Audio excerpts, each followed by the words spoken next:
Hola amigos, en el vídeo de hoy quiero hablar del rey del rock and roll, sex symbol y cantante más famoso del siglo XX, Elvis Presley.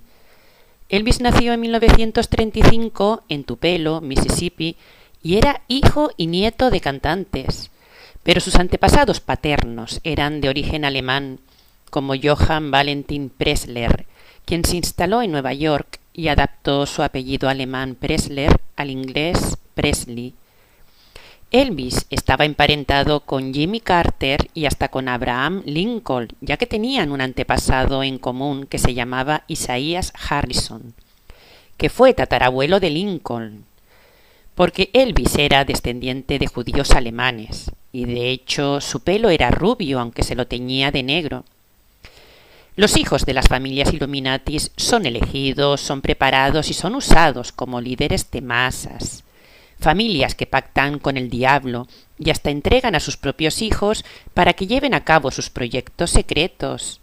Ellos les diseñan la vida poniendo en sus manos dinero, fama y reconocimiento a cambio de ser títeres del sistema.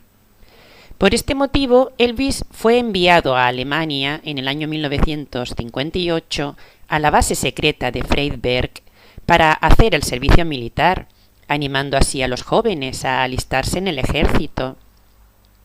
Allí conoció a Priscilla, que era hija de un militar, una joven de 14 años, con quien tiempo después se casó y tuvieron una hija que llegó a casarse con Michael Jackson. Pero el Elvis que fue a hacer el servicio militar no tenía nada que ver con el Elvis que regresó 2 años más tarde. El nuevo Elvis tenía sus propias ideas políticas, diferentes a las que tenía antes, y hasta los propios fans notaron un cambio de carácter muy marcado entre el Elvis que se fue a Alemania y el que regresó. John Lennon declaró que después de la Armada, Elvis murió y que su música cambió radicalmente. Porque su música era creada como propaganda militar y también como control mental de la juventud. Hay quien dice que Elvis murió en Alemania y que crearon un doble suyo, alguien quien se haría pasar por él y a quien enseñaron a cantar y a tocar la guitarra como él. Pero también se puede dar el caso de que fuera sometido a entrenamiento MKUltra. De hecho, fue en la base alemana donde Elvis empezó a tomar LSD y otras drogas.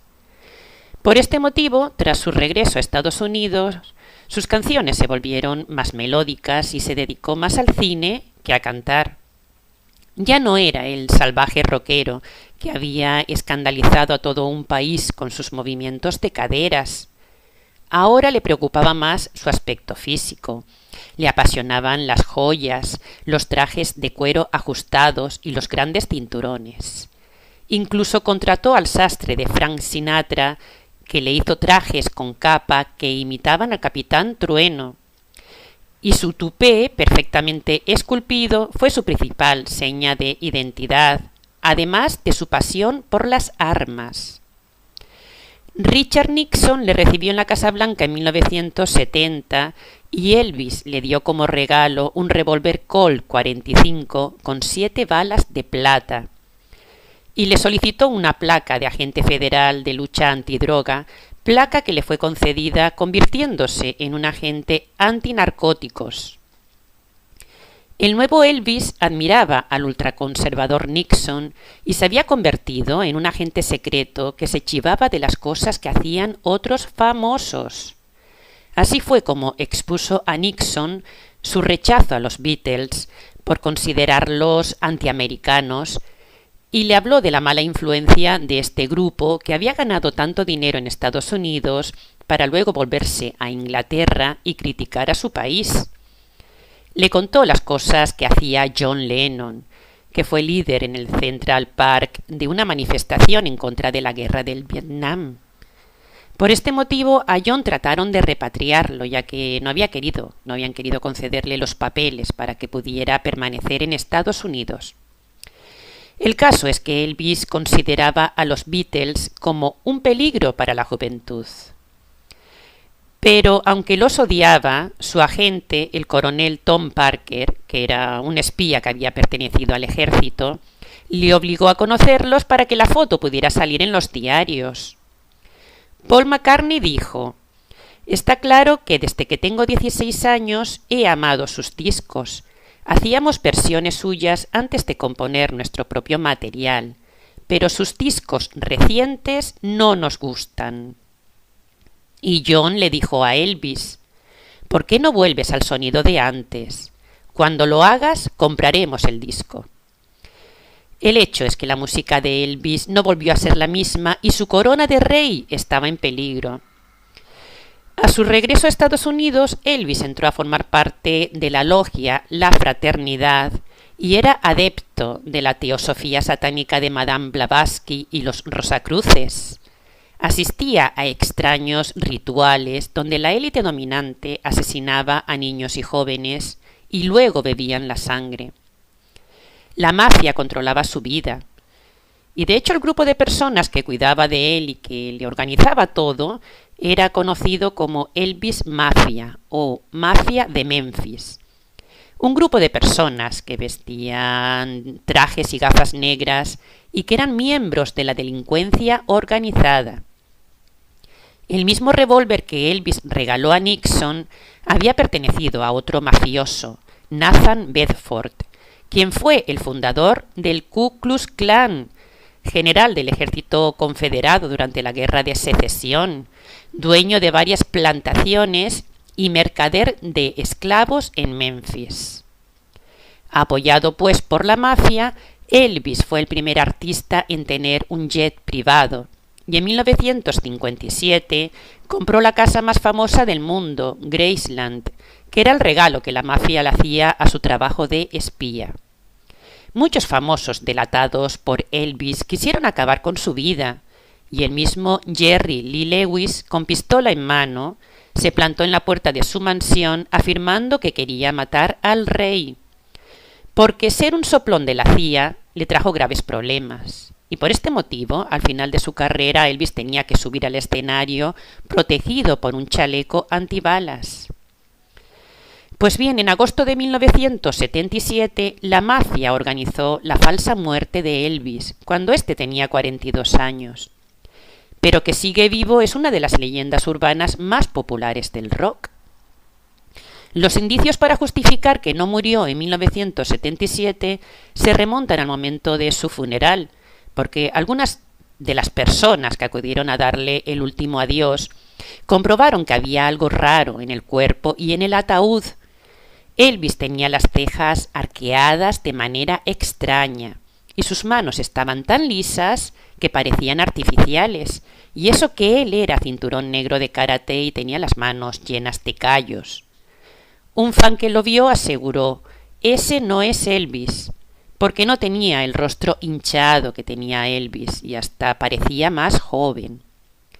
El ataúd estaba demasiado frío, por lo que dedujeron que lo que se encontraba dentro era un muñeco de cera que debía mantenerse con un sistema de aire acondicionado.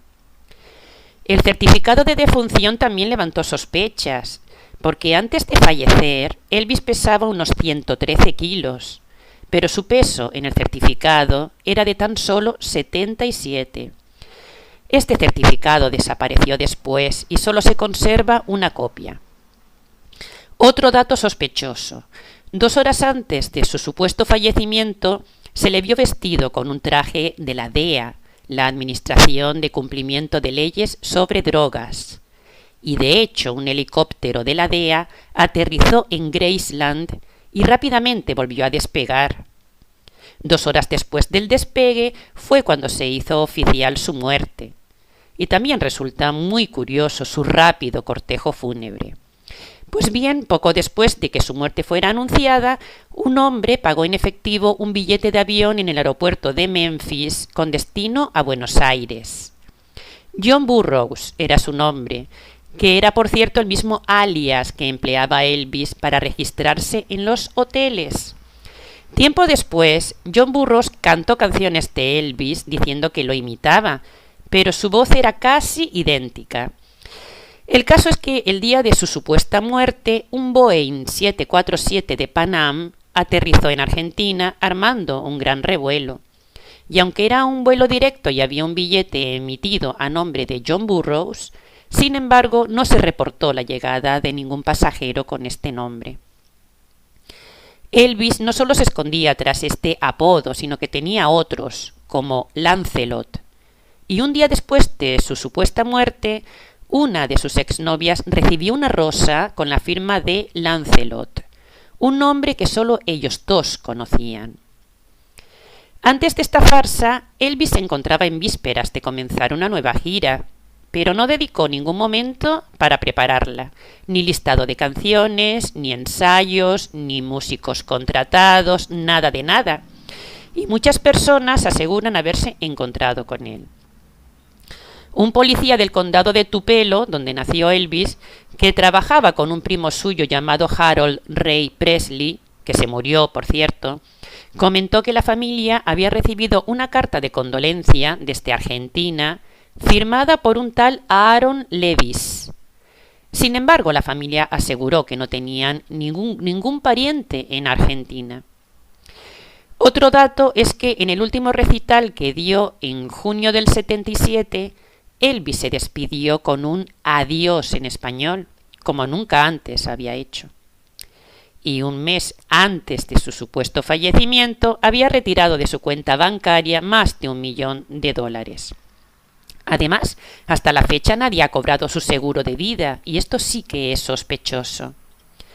La imagen del último Elvis es la de una persona gorda y enferma, así que con una falsa muerte se convertiría en un mito y podría comenzar una nueva vida con una nueva identidad. No solo estaba amenazado de muerte por haber sido el soplón de la CIA, sino que disponía de medios suficientes como para falsificar su muerte, con un nuevo pasaporte, una nueva partida de nacimiento y un nuevo número de la Seguridad Social. Elvis había sido aupado por los medios controladores de Estados Unidos en un momento en el que había que dar el protagonismo del rock and roll a un blanco, aunque este movimiento musical había sido inventado totalmente por los negros. Pero claro, el racismo de los años 50 no permitió que Chuck Berry, que era el líder negro del rock and roll, saliera en los medios como el verdadero rey del rock.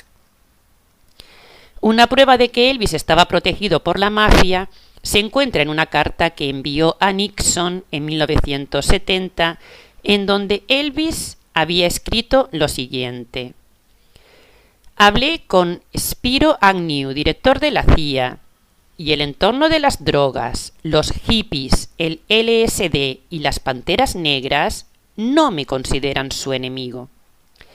Estoy registrado en el Hotel de Washington como John Burroughs y estaré aquí tanto tiempo como se necesite para obtener las credenciales como agente federal.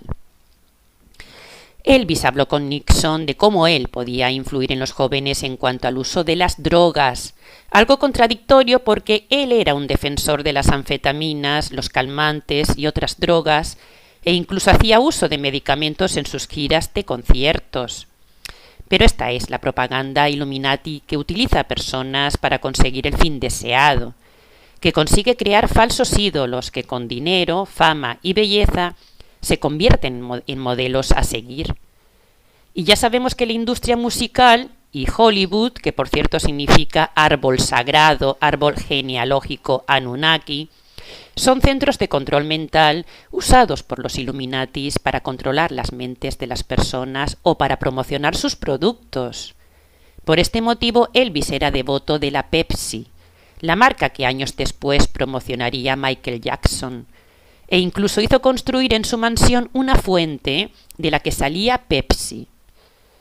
Pues bien, amigos, esté vivo o muerto, Elvis sigue siendo líder y ejemplo a seguir para muchas personas que lo imitan como a un héroe, personas que no son conscientes de la historia oscura que se oculta detrás. Hasta pronto, amigos. Chao, chao.